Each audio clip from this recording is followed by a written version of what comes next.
Sweden में एक आदमी गिर पड़ा ट्रेन से, और गिरने के बाद जब वो अस्पताल में भर्ती किया गया तो उसे 10 मील के भीतर की आसपास की रेडियो की आवाजें पकड़ने लगी उसके कान में।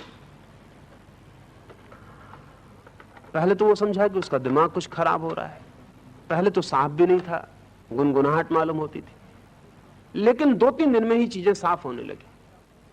तब उसने घबरा के डॉक्टर को कहा कि ये मामला क्या है, मुझे तो ऐसा सुनाई पड़ता है जैसे कि कोई रेडियो मेरे कान के पास लगाए हुए, यहां तो कोई लगाए हुए नहीं। डॉक्टर ने पूछा तुम्हें क्या सुनाई पड़ रहा है? तो उसने जो गीत की कड़ी बताई वो डॉक्टर अभी अपने रेडियो से सुन के आ रहा था। उसने कहा ये मुझे अभी थोड़ी देर पहले सुनाई पड़ी, और फिर तो स्टेशन बंद हो गया टाइम बता के कि इतना टाइम। तब तो रेडियो ला के लगा के जांच पड़ताल की गई और पाया गया कि उसके आदमी का कान ठीक रेडियो की तरह रिसेप्टिव का काम कर रहा है, उतना ही ग्राहक हो गया है। ऑपरेशन करना पड़ा, वो तो आदमी पागल हो जाए, क्योंकि ऑन ऑफ का तो कोई उपाय नहीं था, वो 24 घंटे चल रहा था, जब तक स्टेशन चलेगा तब तक वो आदमी चल रहा था। लेकिन एक बात जाहिर हो गई कि ये भी कान की संभावना हो सकती है, और ये भी तय हो गया उसी दिन कि इस सदी के पूरे होते होते हम कान का ही उपयोग करेंगे रेडियो के लिए। इतने इतने बड़े यंत्रों को बनाने की ढोने की कोई जरूरत नहीं रह जाएगी। लेकिन तब एक छोटी सी व्यवस्था जो कान पे लगाई जा सके और जिससे ऑन ऑफ किया जा सके पर्याप्त होगा। सिर्फ ऑन ऑफ किया जा सके उतनी व्यवस्था। पर उस आदमी की आकस्मिक घटना से ये ख्याल पकड़ा, बिल्कुल आकस्मिक। इस जगत में जो जो नई घटनाएं घटती हैं या नए दृष्टिकोण खुलते हैं वो हमेशा एक्सीडेंटल और आकस्मिक होते हैं, क्योंकि हम पिछले ज्ञान से तो उनका कोई अनुमान ही नहीं लगा सकते। अब हम कभी सोच ही नहीं सकते कि कान भी कभी रेडियो का काम कर सकता है, लेकिन क्यों नहीं कर सकता है? कान सुनने का काम करता है, रेडियो सुनने का काम करता है। कान रिसेप्टिविटी है पूरी, रेडियो रिसेप्टिविटी है। सच तो यह है कि रेडियो कान के ही आधार पर निर्मित है। मॉडल का काम तो कान ने ही किया है। कान की और क्या क्या संभावनाएं हो सकती हैं, ये जब तक अचानक उद्घाटित ना हो जाए पता भी नहीं। ठीक वैसी घटना दूसरे महायुद्ध में और घटी कि एक आदमी को घायल हुआ, बेहोश हुआ, और जब होश में आया तो उसे दिन में आकाश के तारे दिखाई पड़ने लगे। तारे तो दिन में होते ही है, तारे तो कहीं चले नहीं जाते, तारे तो आकाश में होते ही है। सिर्फ सूरज की रोशनी की वजह से दिखाई पड़ने बंद हो जाते। सूरज की रोशनी बीच में आ जाती है, तारे पीछे पड़ जाते हैं। सूरज तारे बहुत दूर हैं, उनकी टिमटिमाती रोशनी खो जाती है। यद्यपि वे सूरज से छोटे नहीं हैं, उनमें तो कोई सूरज से 1000 गुना बड़ा है, कोई 10,000 गुना बड़ा है, कोई 1,00,000 गुना बड़ा है, पर फासला बहुत है। सूरज से किरण हम तक आती है तो उसको 9 मिनट लगते हैं, और जो सबसे करीब का तारा है उससे जो किरण आती है उसको 40 साल लगते हैं। फासला बहुत है, 9 मिनट और 40 साल। और किरण बहुत तेज चलती है, 1,86,000 मील चलती है 1 सेकंड में। सूरज से पहुंचने में 9 मिनट लगते हैं, निकटतम तारे से पहुंचने में 40 साल लगते हैं। और ऐसे तारे हैं कि जिनसे 4,000 साल भी लगते हैं, 4 लाख साल भी लगते हैं, 4 करोड़ साल भी लगते हैं, 4 अरब साल भी लगते हैं। 4 अरब साल के ऊपर का हम हिसाब नहीं रख सकते, क्योंकि हमारी पृथ्वी को बने 4 अरब साल हुए। वैज्ञानिकों का कहना है कि जब हमारी पृथ्वी नहीं बनी थी तब जो किरणें चली होंगी, एक दिन जब हमारी पृथ्वी समाप्त हो चुकी होगी तब पार होंगी। उन किरणों को कभी पता नहीं चलेगा कि बीच में एक पृथ्वी के होने की घटना घट गई। जब पृथ्वी नहीं थी तब वो चली, और जब पृथ्वी नहीं हो चुकी होगी तब वो पार हो जाएंगी। उनको कभी पता नहीं चलेगा। उन किरणों पर अगर कोई यात्री सवार होकर चले तो पृथ्वी कभी थी इसका कोई भी पता नहीं चलेगा। दिन में वे तारे हैं अपनी जगह।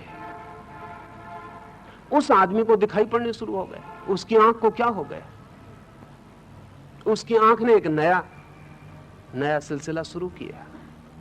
ऑपरेशन करना पड़ा उसकी आंख का, क्योंकि वो आदमी सामान्य नहीं रह गया। वो आदमी बेचैनी में पड़ गया, वो आदमी कठिनाई में पड़ गया। पर एक बात साफ हुई कि आंख दिन में भी तारों को देख सकती है। अगर आंख दिन में भी तारों को देख सकती है तो आंख की बहुत सी संभावनाएं हैं जो सुप्त पड़ी। हमारी प्रत्येक इंद्रिय की बहुत सी संभावनाएं हैं जो सुप्त पड़ी।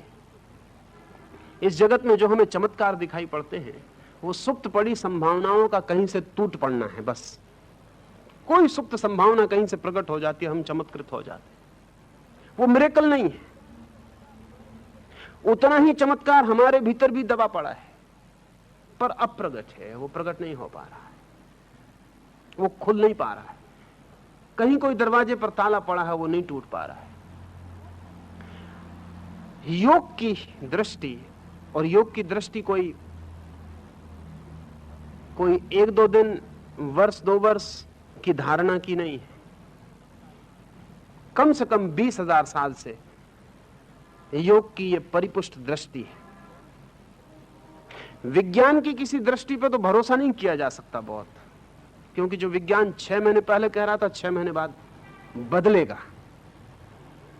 लेकिन योग की एक परिपुष्ट दृष्टि है जो 20,000 कम से कम, क्योंकि हम जिस सभ्यता में रह रहे हैं वो सभ्यता किसी भी हालत में 20,000 साल से पुरानी नहीं। यद्यपि यह हमारा भ्रम है कि हमारी सभ्यता पृथ्वी पर पहली सभ्यता है। हमसे पहले सभ्यताएं हो चुकी हैं और नष्ट हो चुकी हैं, और हमसे पहले आदमी करीब करीब हमारी ही ऊंचाइयों पर और कभी कभी हमसे भी ज्यादा ऊंचाइयों पर पहुंच गया और खो गया। 1924 में एक घटना घटी। 1924 में जर्मनी में जो पहला अणु विज्ञान की संबंध में जो शोध का पहला संस्थान निर्मित हुआ,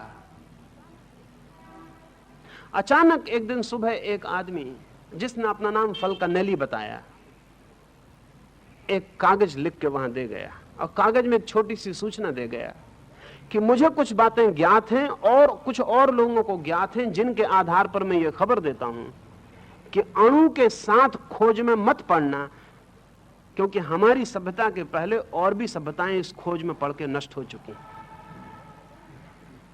इस खोज को बंद ही कर देना। बहुत खोजबीन की गई, उस आदमी का कुछ पता ना चला। 1940 में हेजनबर्ग, एक बहुत बड़ा वैज्ञानिक था जर्मनी का, जिसने कि सब बड़े से बड़ा काम अणु की खोज में लगाया, उस आदमी के घर फिर एक आदमी उपस्थित हुआ जिसने फिर उसे एक चिट्ठी दी। उसमें भी फल्कनेली के दस्तखत थे। वो नौकर को चिट्ठी दे के बाहर ही चला गया। उस चिट्ठी पर उसने हेजनबर्ग को सूचना दी थी कि तुम पापी होने का जुम्मा मत लो, क्योंकि ये सभ्यता पहली नहीं है जो कि अणु के साथ उपद्रव में पड़ी हो। इसके पहले बहुत बार सभ्यताएं अणु के साथ खेल में पड़ी और नष्ट हुई, मगर फिर भी उस आदमी का कोई पता नहीं चल सका। और 1945 में जब पहली दफा हिरोशिमा पर एटम गिरा, तो दुनिया के 12 बड़े वैज्ञानिकों को, जिनका कि हाथ था एटम के बनाने में, फल्कनेली के दस्तखत से पत्र मिले जिसमें उसने कहा था कि देखो अभी भी रुक जाओ, हालांकि तुमने पहला कदम उठा लिया, और पहला कदम उठाने के बाद आखिरी कदम बहुत दूर नहीं रहता। ओपेनहीमर, जो अमेरिका का सबसे बड़ा अणुशास्त्री था, जिसने कि अणु बनाने में बड़े से बड़ा भाग बटाया, उसने तत्काल उस पत्र के मिलते से अणु आयोग से इस्तीफा दिया, और उसने एक वक्तव्य दिया कि वी हैव सिन्ड, हमने पाप किया। और यह आदमी हर वक्त खबर देता रहा, पर यह आदमी कौन है इसका कोई पता नहीं लग सका कि आदमी कौन है। इस बात की पूरी संभावना है कि वो जो कह रहा है ठीक कह रहा है। अणु के साथ खिलवाड़ सभ्यताएं पहले भी कर चुकी। हमने भी महाभारत में अणु के साथ खिलवाड़ कर लिया है और उसके साथ हम बर्बाद हुए। असल में करीब करीब ऐसा है जैसे कि एक व्यक्ति बच्चा होता है, जवान होता है, और जवानी में वही भूलें करता है जो उसके बाप ने की थी। हालांकि बाप बूढ़ा होकर उसको समझाता इन भूलों में मत पड़ना, ये सब गड़बड़, लेकिन उसके बाप ने भी इस बूढ़े को समझाई थी यही बात। और ऐसा नहीं है कि उस बूढ़े के बाप को समझाने वाला बाप नहीं था, उसने भी समझाया। बाकी जवानी में वही भूल होती, फिर बुढ़ापे में वही समझावट होती। बच्चा होता है, जवान होता है, बूढ़ा होता है, मरता है, जैसे व्यक्ति एक चक्र में दौड़ के विद्भीत हो जाता है, ऐसे ही हर सभ्यता भी करीब करीब एक से स्टेप उठा के नष्ट होती है। सभ्यताएं भी बचपन में होती हैं, जवान होती हैं, बूढ़ी होती हैं और मरती हैं। ये जो योग की 20,000 साल की, 20,000 साल की मैं इसलिए कहता हूं कि 20,000 साल का हिसाब थोड़ा साफ है। वैसे इसे और भी साफ करना हो तो 20,000 साल के पहले जो सभ्यताएं रही उनको बिना जाने साफ नहीं किया जा सकता। एक आदमी की जवानी ठीक से समझनी हो तो 10 आदमियों की जवानी समझनी जरूरी है। अकेली नहीं समझी जा सकती, कोई रेफरेंस नहीं होता, कोई संदर्भ नहीं होता, कैसे समझा जाए वो क्या कर रहा है, ठीक कर रहा है कि गलत कर रहा है। एक आदमी का बुढ़ापा समझना हो तो 25 बूढ़ों पर नजर डालनी जरूरी, नहीं तो अधूरा अधूरा।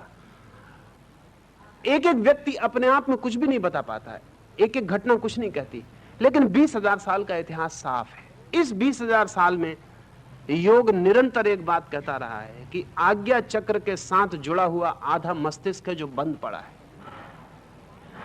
अगर तुम्हें संसार के पार कुछ जानना है तो उस आधे मस्तिष्क को सक्रिय करना जरूरी है।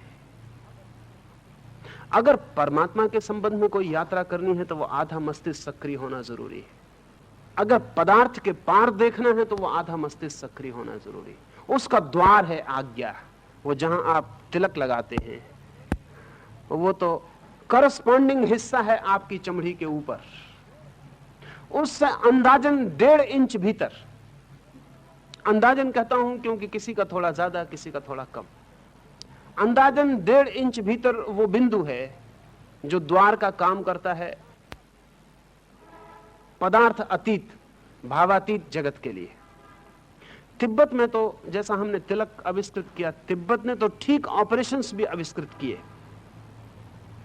और तिब्बत ही कर सकता था क्योंकि तिब्बत ने जितनी मेहनत की है मनुष्य के तीसरे नेत्र पर, वो थर्ड आई पर, उतना किसी और सभ्यता ने नहीं किया। सच तो यह है कि तिब्बत का पूरा विज्ञान और पूरी समझ, जीवन के अनेक आयामों की समझ उस तीसरे नेत्र की ही समझ पर आधारित है। जैसा मैंने कायसी का आपके लिए कहा, तो कायसी तो एक व्यक्ति है, तिब्बत में तो सैकड़ों साल से व्यक्ति जब तक समाधि में ना जाए तब तक दवा का कोई पता ही नहीं लगाते रहे। ये पूरी सभ्यता ही वो काम करती रही। समाधिस्थ व्यक्ति से ही दवा पूछेंगे, उसकी दवा का ही उपयोग है, बाकी तो सब अंधेरे में टटोलना है। उन्होंने तो ऑपरेशंस भी विकसित किए, ठीक इस 1.5 इंच के भीतर जो जगह है उस पर ऑपरेशंस भी करने के प्रयोग किए, उसको बाहर से भी तोड़ने की कोशिश की। वो टूट जाती है, बाहर से भी टूट जाती है, लेकिन बाहर से टूटने में और भीतर से टूटने में एक फर्क है। इसलिए भारत ने कभी उसको बाहर से तोड़ने की कोशिश नहीं की, वो मैं आपको ख्याल में दे दूं। उसे भीतर से ही तोड़ने की, उसका आधा मस्तिष्क सक्रिय हो जाता है। बहुत संभावना यह है कि वो अपने इस नए आधे मस्तिष्क की सक्रियता का दुरुपयोग करेगा। उसकी चेतना में कोई अंतर नहीं हुए हैं, वो आदमी वही का वही है, उसकी चेतना में कोई साधनागत अंतर नहीं हुए, और उसके मस्तिष्क में नए काम शुरू हो गए। अगर वो आदमी आज दीवार के पार देख सकता है तो इस बात की बहुत कम संभावना है कि वो कुएं में किसी गिरे आदमी को देख कर निकालने जाएगा। इसकी बात की बहुत संभावना है कि किसी के गड़े हुए खजाने को खोदने जाएगा। अगर वो आदमी ये देख सकता है कि उसके भीतरी इशारे से आपको आज्ञा दी जा सकती है, तो इस बात की बहुत कम संभावना है कि आपसे वो कोई अच्छा काम करवाएगा। इस बात की बहुत संभावना है कि आपसे वो कोई बुरा काम करवाएगा। ऑपरेशन हो सकता था, भारत को भी उसके सूत्र पता थे, पर उसका कभी प्रयोग नहीं किया। नहीं प्रयोग किया इसीलिए कि जब तक व्यक्ति की चेतना भी भीतर से इतनी विकसित ना हो कि नई शक्तियों का उपयोग करने में समर्थ हो जाए, तब तक उसे नई शक्तियां देना खतरनाक है। बच्चे के हाथ में जैसे हम तलवार दे दें, बहुत डर तो यह है कि वो 2-4 को काटेगा, डर यह भी है कि वो अपने को भी काटेगा। और बच्चे के हाथ में दी गई तलवार से किसी का भी मंगल हो सकेगा, इसकी आशा करना दुराशा मात्र है। तो चेतना के तल पर अगर व्यक्ति के भीतर की चेतना विकसित न हो, उसके हाथ में नई शक्तियां देना खतरनाक है।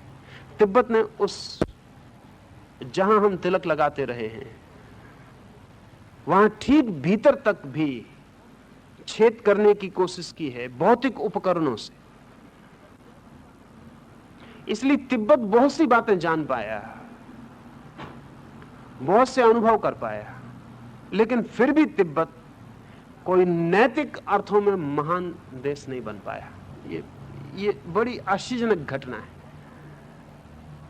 तिब्बत बहुत काम कर पाया, लेकिन फिर भी नैतिक अर्थों में वो एक बुद्ध भी पैदा नहीं कर पाया।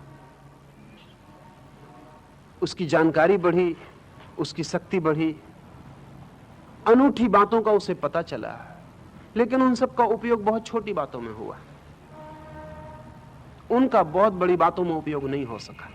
भारत ने कोई सीधा भौतिक प्रयोग करने की कभी चेष्टा नहीं की।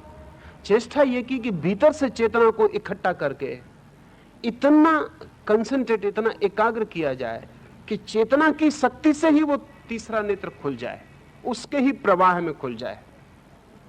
क्योंकि उसके प्रवाह को तीसरे नेत्र तक लाना एक बड़ा नैतिक उपक्रम है, उसे इतना ऊपर चढ़ाना। क्योंकि साधारणतः हमारा मन नीचे की तरफ बहता है। सच तो यह है कि हमारा मन सेक्स सेंटर की तरफ ही बहता रहता है। हम कुछ भी करते हो, हम चाहे धन कमाते हो, चाहे पद की चेष्टा करते हो, चाहे कुछ भी करते हो, हमारा सब करने के पीछे कहीं गहरे में काम वासना हमें खींचती रहती। धन भी हम कमाते हैं तो इसी आशा में कि उससे काम खरीदा जा सके, और पद की भी हम इच्छा करते हैं इसी आशा में कि पद पे बैठकर हम ज्यादा शक्तिशाली हो जाएंगे काम को खरीद लेने में। इसलिए अगर पुराने दिनों में राजा की इज्जत का पता इससे चलता था कि कितनी रानियां उसके पास हैं, तो वो ठीक मेजरमेंट था, वो ठीक। क्योंकि पद का और कोई मूल्य क्या है, पद का करोगे क्या, कितनी स्त्रियां तुम्हारे हरम में, उससे पता चल जाएगा कि तुम कितने बड़े पद पर। पद का भी उपयोग, धन का भी उपयोग घूम के तो काम वासना के लिए ही होना है। हम जो भी करेंगे हमारी सारी शक्ति काम के केंद्र की तरफ दौड़ती रहेगी, और जब तक शक्ति काम के केंद्र की तरफ दौड़ रही तभी तक व्यक्ति अनैतिक हो सकता है। अगर शक्ति को ऊपर की तरफ दौड़ानी है तो काम की यात्रा रूपांतरित करनी पड़ेगी। अगर आज्ञा चक्र की तरफ शक्ति को ले चलना है तो काम की यात्रा को बदलना पड़ेगा, रुख, पूरा ध्यान, पीठ ही फेर लेनी पड़ेगी नीचे की तरफ और मुंह करना पड़ेगा ऊपर की तरफ, ऊर्ध्वमुखी होना पड़ेगा। यह जो ऊर्ध्वगमन है, यह यात्रा बड़ी नैतिक होगी। इसमें इंच इंच संघर्ष होगा, इसमें एक एक कदम कुर्बानी होगी, इसमें जो क्षुद्र है वो खोने की तैयारी दिखानी पड़ेगी ताकि विराट मिल सके, इसमें कीमत चुकानी पड़ेगी। और इतनी सारी कीमत चुका के जो व्यक्ति आज्ञा चक्र तक पहुंचता है, उसे जो विराट शक्ति उपलब्ध होती है, वो उसका दुरुपयोग कैसे कर पाएगा? दुरुपयोग का कोई सवाल नहीं उठता। दुरुपयोग करने वाला तो इस मंजिल तक पहुंचने के पहले समाप्त हो गया होता है। इसलिए तिब्बत में ब्लैक मैजिक पैदा हुआ, ये ऑपरेशन की वजह से। तिब्बत में अध्यात्म कम पैदा हुआ, और जिसको हम कहें कि शैतानी ढंग का उपद्रव ज्यादा पैदा हुआ, ब्लैक मैजिक पैदा हुआ। इस तरह की ताकत हाथ में आनी शुरू हो गई। सूफियों में एक कहानी जीसस के बाबत, ईसाइयों में उसका कोई उल्लेख नहीं है, इसलिए मैं सूफियों से कहता हूं। जीसस की बहुत सी कहानियां सूफियों के पास हैं, ईसाइयों के पास नहीं है। कई बार तो बहुत महत्वपूर्ण घटनाएं मुसलमानों के पास हैं, ईसाइयों के पास नहीं है। जीसस के जीवन, यह घटना भी उनमें से एक है कि जीसस के 3 शिष्य जीसस के पीछे पड़े और उनसे कहते हैं कि हमने सुना है और देखा भी कि आप मुर्दे को कहते हैं कि उठ जाओ और वो उठ जाता है। हमें तुम्हारा मोक्ष नहीं चाहिए, हमें तुम्हारा स्वर्ग नहीं चाहिए, हमें तो सिर्फ ये तरकीब सिखा दो, ये मुरा हुआ आदमी कैसे जिंदा हो जाए। जीसस उनसे कहते हैं लेकिन ये मंत्र का उपयोग तुम स्वयं पर कभी ना कर पाओगे, क्योंकि तुम मर चुके होगे, फिर मंत्र का उपयोग कैसे करोगे, और दूसरे को जिलाने से तुम्हें क्या फायदा होगा। मैं तुम्हें वो तरकीब बताता हूं जिससे कि तुम मरो ही नहीं। वो कहते हैं हमें इसका कोई आप हमें बहलाएं मत, हमें तो ये मुद्दे की बात बता दें, ये चीज जानने जैसी है। वो इतने पीछे पड़े हैं कि जीसस ने कहा कि ठीक है। जीसस ने उन्हें वो सूत्र बता दिया, जिस सूत्र के उपयोग से मरा हुआ जिंदा हो जाता। वो तीनों भागे, उसी दिन जीसस को छोड़कर भाग गए मुर्दे की तलाश में। अब देर करनी उचित नहीं, मंत्र में कोई शब्द भूल जाए, कोई गड़बड़ हो जाए, इसका जल्दी प्रयोग करके दे। दुर्भाग्य, गांव में गए, कोई मुर्दा नहीं। दूसरे गांव की तरफ निकले तो बीच में अस्थि पंजर पड़ा हुआ मिल गया। तो उन्होंने कहा कि ठीक, मुर्दा भी नहीं मिला, चलो यही ठीक है। मंत्र पढ़ा, जल्दी थी बहुत। वो शेर के अस्थि पंजर थे, शेर उठ कर खड़ा हो गया, वो उन तीनों को खा गया।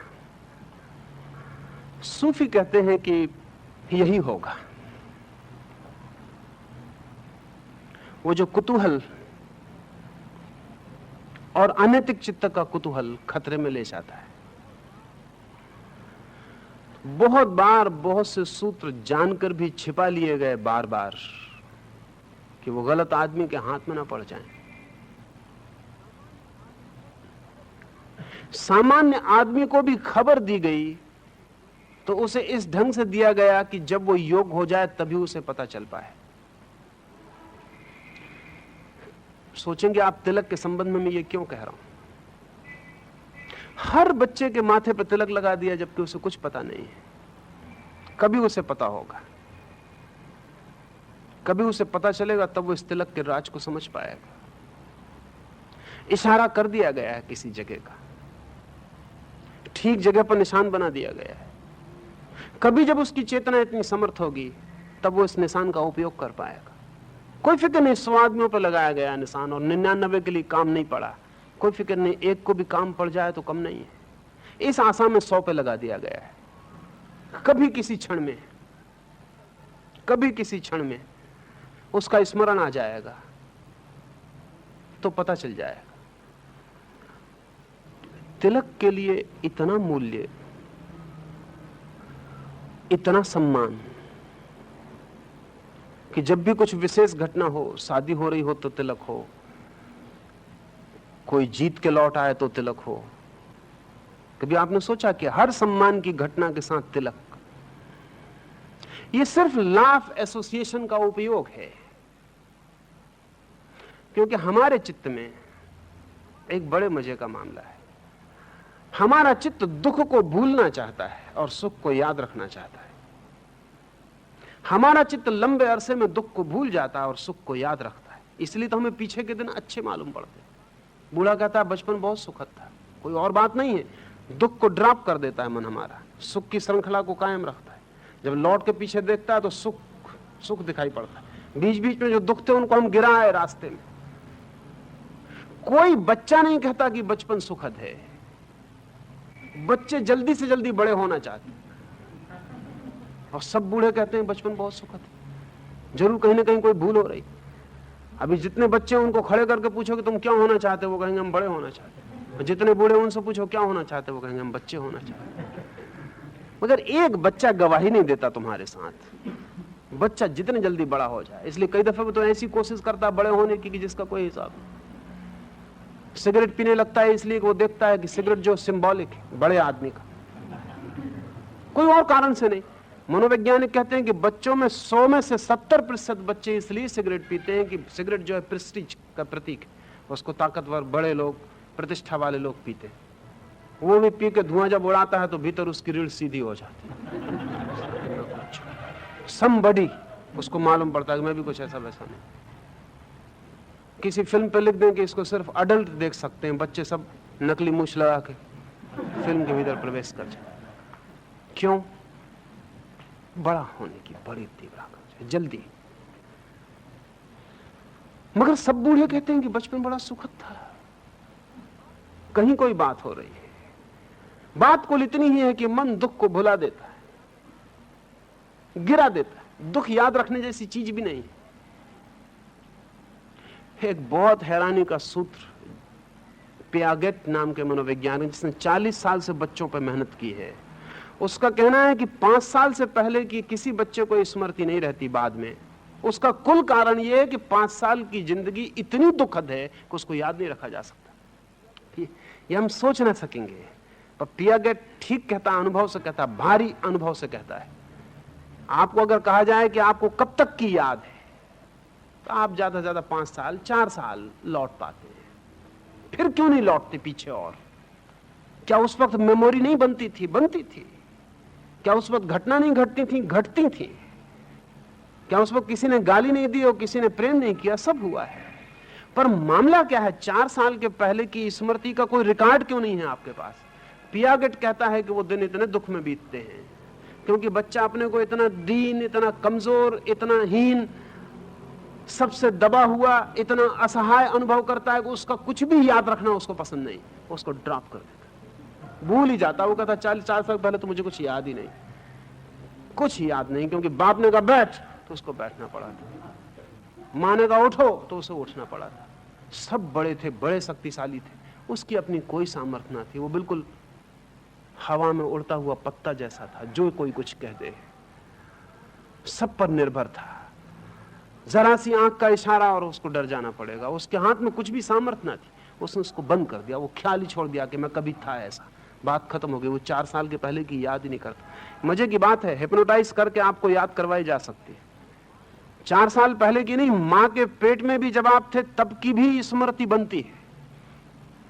अगर मां गिर पड़ी हो आपकी तो बच्चे को उसके पेट में स्मृति बनती है कि चोट पहुंची, तो वो भी याद करवाई जा सकती है, लेकिन साधारणता होश में नहीं रहती।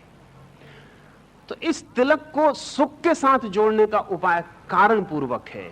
जब भी सुख की कोई घटना घटे तिलक कर दो, सुख याद रहेगा, साथ में तिलक भी याद रह जाएगा। और धीरे धीरे सुख अगर तीसरे आंख से संयुक्त हो जाए, ये लॉ ऑफ एसोसिएशन को थोड़ा समझ लें। पावलोव ने बहुत से प्रयोग किए इस सदी में। रूसी वैज्ञानिक पावलोव एसोसिएशन के ऊपर सर्वाधिक काम किया है। उसका कहना है कोई भी चीज जोड़ी जा सकती है, सब जोड़ सहयोग के हैं। जैसे उसका प्रयोग सबको पता है कि वह कुत्ते को खाना देगा तो रोटी सामने रखेगा तो लार टपकेगी, तभी वो घंटी बजाता रहेगा। अब घंटी से लार टपकने का कोई भी संबंध नहीं, कितनी घंटी बजाई लार कैसे टपकेगी कुत्ते की। लेकिन रोटी रखी, लार टपकी, तब घंटी बजाई। 15 दिन वो रोटी के साथ घंटी बजेगी, 16वें दिन रोटी तो हटा ली, सिर्फ घंटी बजाई, लार टपकने लगी। क्या हुआ क्या कुत्ते को? घंटी से लार का कोई भी नैसर्गिक संबंध नहीं है, लेकिन अब संबंध जुड़ गया। रोटी के साथ घंटी एक हो गई, घंटी का बजना रोटी की याद बन गई, रोटी की याद चक्र शुरू हो गया उसके मन में, रोटी का लार टपकनी शुरू हो गई, घंटी प्रतीक की तरह आ गई, वो रोटी का सिंबल हो गई। इस कानून का उपयोग तिलक में किया गया है। आपके सुख के साथ तिलक को सदा जोड़ा। जब भी सुख की कोई घटना घटी, तिलक और सुख को एक किया। धीरे धीरे तिलक और सुख इतने एक हो जाएं कि तिलक को कभी भूला ना जा सके। एक वो आपके स्मरण में टक जाए, बैठ जाए, और जब भी सुख की याद आए तब आज्ञा चक्र की याद आए। जब भी सुख की याद आए तब जो पहली याद आए वो आज्ञा चक्र की याद आए। और सुख की हमें बहुत याद आती है। सुख में तो हम चाहे हुआ हो या ना हुआ हो, उसकी याद में तो जीते। जितना होता है उससे ज्यादा बड़ा करके याद करते रहते हैं पीछे पीछे, तो धीरे धीरे तो उसको इतना बड़ा कर लेते हैं कि जिसका कोई हिसाब नहीं। सुख को हम बड़ा करते रहते हैं, मैग्नीफाई करते रहते हैं, दुख को छोटा करते रहते हैं। एक ही नियम के अनुसार सुख को बड़ा करते रहते हैं। आपकी प्रेयसी मिली थी, कितना सुख आया था, आज सोचेंगे तो बहुत बड़ा मालूम पड़ेगा। अभी मिल जाए तो पता चले एकदम छोटा, सिकुड़ जाए। और कल हो सकता है फिर 24 घंटे बाद आप मैग्नीफाई करेंगे, आह कितना आनंद।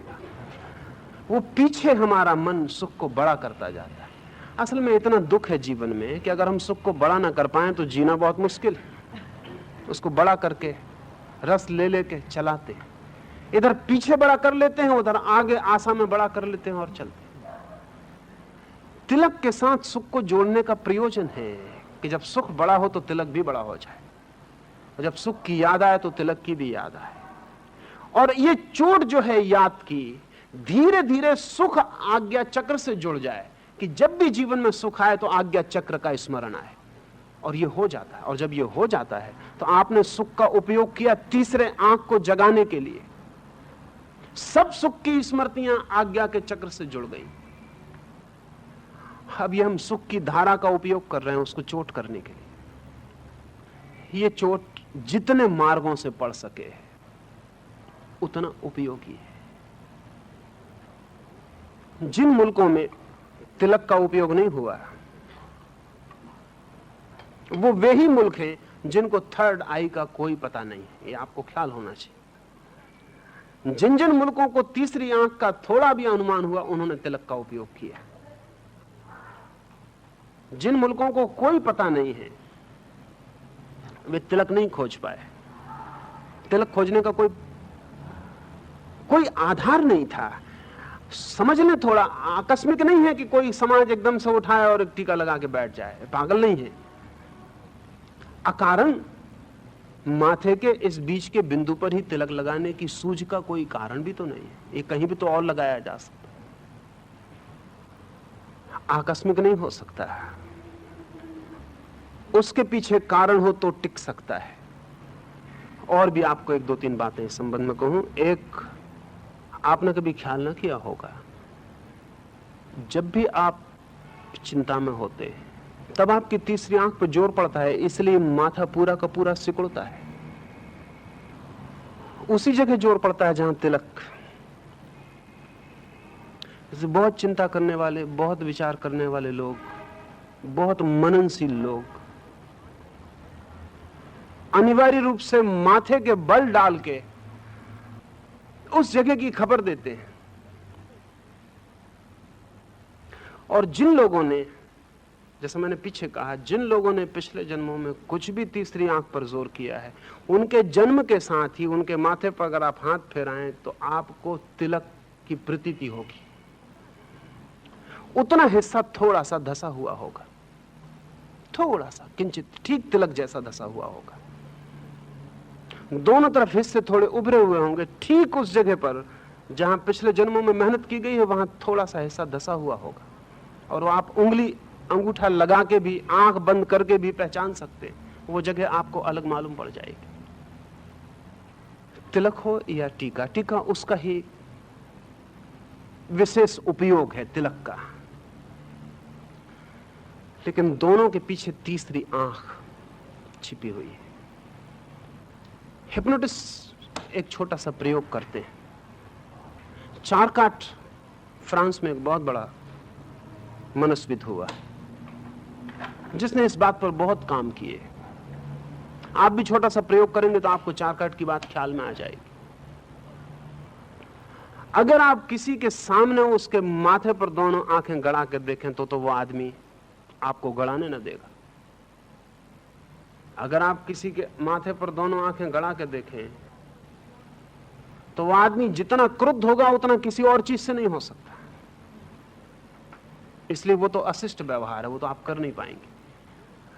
पर सामने से तो बहुत निकट है, वो सिर्फ 1.5 इंच के फासले पर है। अगर आप किसी के माथे पर पीछे से भी दृष्टि रखें तो भी आप हैरान हो जाएंगे। रास्ते पर आप चल रहे हैं, कोई आदमी आपके आगे चल रहा है, आप ठीक जहां माथे पर यह बिंदु है तिलक का, ठीक इसके आर पार अगर हम एक छेद करें तो पीछे जहां से छेद निकलता हुआ मालूम पड़ेगा, अनुमान करके उस जगह दोनों आंखें गड़ा दें और आप कुछ ही सेकंड आंख गड़ा पाएंगे कि वह आदमी लौट के आपको देखेगा। सिर्फ होटल के बैरे भर नहीं देखेंगे, उन पर भर आप प्रयोग मत कर किसी होटल में बैठ के। उसका कारण सिर्फ वे लोग नहीं देखेंगे, जैसे मैंने होटल के बैरे का आपको कहा, वो जान के कहा था कि आपको ख्याल में आ जाए कि होटल का बैरा भर आप कितना ही उसके पीछे माथे पर गड़ाए नहीं देखेगा, क्योंकि वो पूरे वक्त ग्राहकों से बचने की कोशिश में, वो जैसे ही उसको पता चल जाए कि कोई उसमें उत्सुक है वो और ज्यादा दूसरी टेबलों के आसपास चक्कर मारने लगता। इसलिए वो भर आपको नहीं देखेगा, बाकी कोई भी देख लेगा। अगर आप ठीक से थोड़े दिन अभ्यास करें और उस आदमी को सुझाव दें तो सुझाव भी वो आदमी मानेगा। समझ लें कि आप एक आदमी के पीछे लौट के, पीछे आप देखते हैं किसी आदमी के माथे पर गड़ा के आंख, पलक नहीं झपे, कुछ सेकंड बिना पलक झपे देखते ना, वो आदमी पीछे लौट कर देख, अगर वो आदमी लौट कर देखता है तब आप उसको आज्ञा भी दे सकते हैं। फिर दोबारा उस आदमी को आप कहें बाएं घूम जाओ, तो वो आदमी बाएं घूमेगा और बड़ी बेचैनी अनुभव करेगा, हो सकता है उसको दाएं जाना हो। या आप थोड़ा प्रयोग करके देखेंगे तो हैरान हो जाएंगे।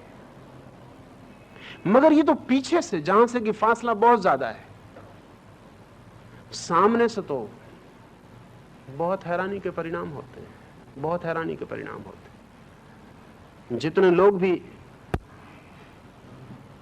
हल्के किस्म का शक्तिपात करते रहते हैं वो आपके इसी चक्र के कारण, और कुछ कारण नहीं होता। कोई साधु, कोई सन्यासी अगर शक्तिपात के प्रयोग करते रहते हैं लोगों पर, तो वो ये कि आपको आंख बंद करके सामने बिठा लिया है, आप समझ रहे हैं वो कुछ कर रहे हैं, वो कुछ नहीं कर रहे हैं, वो सिर्फ आपके माथे के इस बिंदु पर दोनों आंखें गड़ा के बैठे, लेकिन आप तो आंख बंद किए बैठे। और इस बिंदु पर जो भी आपको सुझाव दिया जाए वो आपको भ्रांति प्रतीति फौरन हो जाएगी, और कहा जाए कि भीतर प्रकाश ही प्रकाश, आपको भीतर प्रकाश ही प्रकाश हो जाए, बस इधर से आप गए कि वो विदा हो जाए। 2-4 दिन उसकी हल्की झलक रह सकती है, फिर समाप्त हो जाए। वो कोई शक्तिपात वगैरह नहीं है, वो सिर्फ आपके आज्ञा चक्र का थोड़ा सा उपयोग है। ये तृतीय नेत्र की अनूठी संपदा है और अपरसीम उपयोग है। उसके लिए सिर्फ सिंबॉलिक तिलक है। जब यहां दक्षिण में पहली दफा ईसाई फकीर आए तो कुछ ईसाई फकीरों ने तो आके तिलक लगाना शुरू कर दिया। आज से 1000 साल पहले वेटिकन की अदालत में मुकदमे की हालत आ गई, क्योंकि यहां जिन ईसाई फकीरों को भेजा था उन्होंने यहां के जनेऊ भी पहन लिया और तिलक भी लगाया और खड़ाऊ भी डाल ली, और वो हिंदू सन्यासी की तरह रहने लगे। तो वेटिकन की अदालत तक मामला गया कि ये तो बात गलत है। तो जिन फकीरों ने ये किया था उन्होंने उत्तर दिए, उन्होंने कहा कि गलत नहीं, ये तिलक लगाने से हम हिंदू नहीं हो रहे, इस तिलक लगाने से तो हमें सिर्फ एक रहस्य का पता चला जिसका आपको पता नहीं था। इस खड़ाओं को पहन के हम हिंदू नहीं हो रहे, ये तो हमें पहली दफे हिंदुओं की समझ का पता चला है कि ध्यान करते वक्त अगर लकड़ी पैर के नीचे हो तो बिना लकड़ी के जो काम महीनों में होगा वो लकड़ी के साथ दिनों में हो सकता है। हम हिंदू नहीं हो गए, लेकिन अगर हिंदू को जानते हैं तो हम ना समझ होंगे कि हम उसका उपयोग ना करें। और निश्चित हिंदू को जानते हैं। कोई भी कौम जो 20,000 साल से निरंतर धर्म के संबंध में खोज कर रही कुछ भी ना जानती हो, यही चमत्कार की बात होगी। कुछ भी ना जानती हो, 20 साल से जिसके मनीषी पूरे जीवन को लगाकर एक ही दिशा में काम करते रहे हो, जिसके सारे मनीषी 1000 साल तक जिसके सारे बुद्धिमान लोग एक ही दिशा में लगे रहे हो, एक ही जिनकी आकांक्षा रही हो कि किस भांति संसार में जो छिपा हुआ सत्य है उसका पता चल जाए, वो जो अदृश्य है वो दिखाई पड़ जाए, वो जो अरूप है उससे पहचान हो जाए, वो जो निराकार है उसमें प्रवेश हो जाए। जिन्होंने 20,000 साल तक जिनकी सारी मेधा ने, सारी प्रतिभा ने एक ही चेष्टा की हो, उनको कुछ भी पता ना हो, यही बात आश्चर्य की। कुछ पता हो ये बात बहुत आश्चर्य की नहीं, इसमें क्या आश्चर्य की बात है? ये पता होना बिल्कुल स्वाभाविक है। लेकिन पिछले 200 साल में एक घटना घटी जिससे हमको परेशानी हुई है। पिछले 200 साल में एक घटना घटी और वो घटना हमारे ख्याल में ना आए तो वो परेशानी जारी रहेगी। इस देश के ऊपर सैकड़ों बार हमले हुए, लेकिन कोई हमलावर ठीक जगह पर हमला नहीं कर पाया। किसी ने धन लूट लिया, किसी ने जमीन पर कब्जा कर लिया, किसी ने मकान और महल ले लिए, लेकिन ठीक जो हमारा अंतस्थल था उस पर कोई हमला नहीं कर पाया। उस पर किसी का ध्यान ही नहीं गया। पहली बार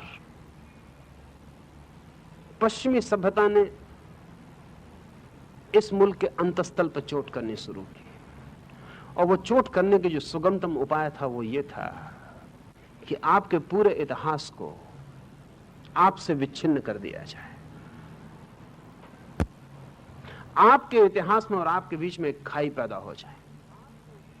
बस फिर आप बिना जड़ के हो जाएंगे, अपरूटेड हो जाएंगे, फिर आपकी कोई ताकत न रह जाएगी। अगर आज पश्चिम की सभ्यता को नष्ट करना हो तो सारे पश्चिम के मकान गिराने की जरूरत नहीं है, और न सिनेमा घर गिराने की जरूरत है, और न पश्चिम की होटलें गिराने की जरूरत। सिर्फ पश्चिम की 5 यूनिवर्सिटी को नष्ट कर दिया जाए, पश्चिम का कल्चर नष्ट हो जाए। कोई पश्चिम की जो संस्कृति है वो कोई सिनेमा घर में और कोई होटल में और कोई नाइट क्लब में नहीं है। वो चलते रहे, उनसे कुछ लेना देना नहीं है। सिर्फ पश्चिम की 5 केंद्रीय बड़ी यूनिवर्सिटियां नष्ट कर दी जाए, पश्चिम एकदम खो जाए। क्योंकि दुनिया में बहुत बड़ा जो असली जो आधार होता है संस्कृति का, वो उसके ज्ञान के सूत्र होते हैं, उसकी जड़ें होती हैं श्रृंखला में। ज्यादा देर की जरूरत नहीं है, 1-2 पीढ़ी को इतिहास से वंचित कर दिया जाए, आगे का मामला टूट जाएगा। आदमी और जानवर में वही फर्क है। जानवर कोई विकास नहीं कर पाते, क्या बात है, कुल इतनी सी बात है कि जानवरों के पास कोई स्कूल नहीं और कोई बात नहीं, और जानवर के पास कोई उपाय नहीं है कि अपनी नई पीढ़ी को पुरानी पीढ़ी का ज्ञान दे सके, बस और कोई बात नहीं। जानवर का बच्चा जब पैदा होता है तो उसको वहीं से जिंदगी शुरू करनी पड़ती है जहां उसके बाप ने शुरू की थी। जब उसका बच्चा पैदा होगा वो भी वहीं शुरू करेगा जहां उसके बाप ने शुरू की थी। आदमी शिक्षा के माध्यम से अपने बच्चे को वहां से जिंदगी शुरू करवा देता है जहां खुद समाप्त करता है, इसलिए विकास होता है। सारा विकास पुरानी पीढ़ी के द्वारा नई पीढ़ी को अपना संचित अनुभव देने में निर्भर है। सोचें 20 साल के लिए बूढ़े तय कर लें कि हम बच्चों को कुछ ना बताएंगे, तो आप समझते हैं 20 साल का नुकसान नहीं होगा, 20,000 साल में जो इकट्ठा हुआ उसका नुकसान हो जाएगा।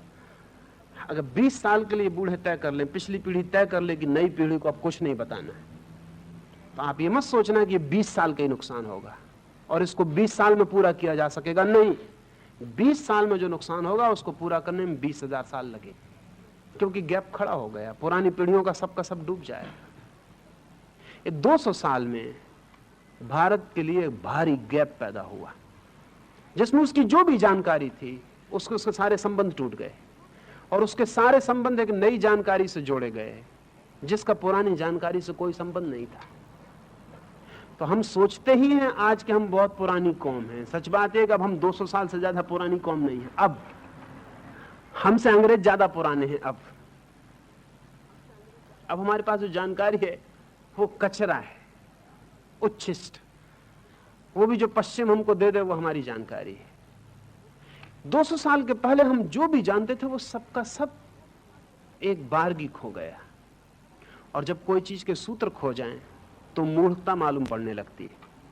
अब अगर आप ऐसे टीका लगा के जाएं तो शर्म लगती, कोई भी पूछ ले कि क्या किया है, कैसे टीका लगाया हो, तो ऐसे कुछ नहीं, पिताजी नहीं माने, या क्या किया जाए, बस ठीक है, किसी तरह चलाना पड़ता है। आज आनंद और प्रफुल्लता से टीका लगाना बहुत मुश्किल है। हाँ, बुद्धि बिल्कुल ना हो तो लगा सकते, तो फिर कोई डर ही नहीं है, पर उसका भी कारण ये नहीं है कि आपको पता है इसलिए लगा रहे। ज्ञान के सूत्र जब गिर जाते हैं और उनका ऊपरी ढांचा रह जाता है तो ढोना बड़ा कठिन हो जाता है, और तब एक दुर्घटना घटती है कि जो सबसे कम बुद्धिमान होते हैं वो उसको ढोते हैं, जो बुद्धिमान होते हैं दूर खड़े हो जाते हैं। एक दुर्घटना घटती है, जबकि बुद्धिमान ही जब तक किसी चीज को लेकर चलता है तभी तक वो सार्थक रहती है। और ये बड़े मजे की बात है कि जब भी दुर्घटना घटती है और ज्ञान के सूत्र खोते हैं तो बुद्धिमान सबसे पहले छट के अलग हो जाते हैं, क्योंकि वो बुद्धू बनने के लिए राजी नहीं। हाँ, जो बुद्धू है वो जारी रखता है, मगर वो बचा नहीं सकता, उसका कोई उपाय नहीं है, वो कुछ दिन खींचेगा और समाप्त हो जाएगा। तो कई बार ऐसी घटना घटती है कि बड़ी कीमत की चीजें जो ना समझे वो बचाए रखते, और जो समझदार है पहले छोड़ के खड़े हो जाते। जिंदगी में बड़े दांव पेच। अगर ठीक से हमें भारत का ये 200 साल का जो अंतराल पड़ गया वो पूरा करना हो, तो भारत में आज जो जो काम बुद्धिहीन कर रहे हैं उसको वापस सोचने की जरूरत है, एक एक बिंदु को। क्योंकि वो अकारण नहीं कर रहे हैं, उनके साथ 20,000 साल की लंबी घटना वो नहीं बता सकते कि क्यों कर रहे हैं, इसलिए उन पर नाराज होने की कोई जरूरत नहीं। किसी दिन हमको उन्हें धन्यवाद भी देना पड़ सकता है कि कम से कम तुमने प्रतीक तो बचाया था जो कि पुनः खोज की जा सके। तो आज भारत में जो बिल्कुल ग्रामीण और ना समझ, जिसको कुछ समझ नहीं है, कोई ज्ञान नहीं है, जिसको हम मूढ़ कह सकते हैं, वो जो जो कर रहा हो उसको फिर से उठाकर और 200 साल पहले के सूत्रों से जोड़ने की और 20,000 साल की समझ के साथ पुनरुज्जीवित करने की जरूरत है। और तब आप चकित हो जाएंगे, तब आप चकित हो जाएंगे, तब आप बिल्कुल हैरान हो जाएंगे कि हम किस बड़े आत्मघात में लगे हैं। तो आज इतना।